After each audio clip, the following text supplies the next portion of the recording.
इतक्या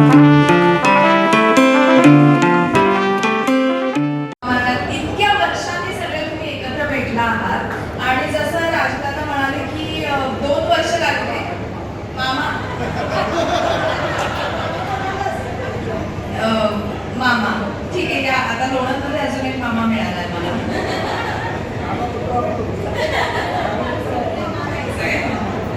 तर 2 वर्ष लागले हा कार्यक्रम जुळवून आणायला.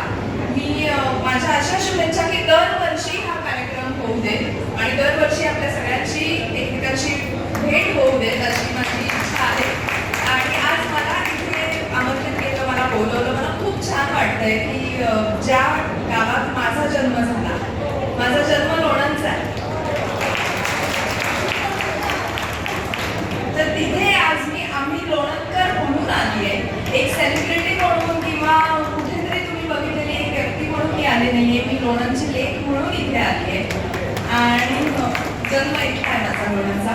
त्यामुळे तुम्हा सगळ्यांचं इतकं छान भरभरून प्रेम कायमच मिळत आलंय आणि इथून पुढेही ते असंच असावं अशी इच्छा आहे. तसे कुठलाही माणूस जेव्हा पुढे जातो तेव्हा त्याच्या मागे भक्कम हात असतात, भक्कम माणसं उभी असतात, त्यामुळे तो तितका पुढे जाऊ शकतो. तसंच मी जसं म्हटलं की माझ्या बरोबर आई हा इतका मोठा सपोर्ट माझ्यासाठी होता. आणि काय माहिती नाही लोणंदच्या मातीत काय इतके स्ट्रॉंग घडला तुम्ही सगळे.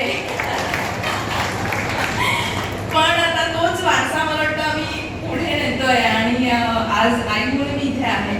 तसंच धनु मामा आणि मावशी, आजी, सगळ्याच म्हणजे लोणंदची जी काही माणसं आहेत इतका छान सपोर्ट सगळ्यांचा मिळाला आणि आज मला अजून एक मोठा परिवार मिळाला आहे.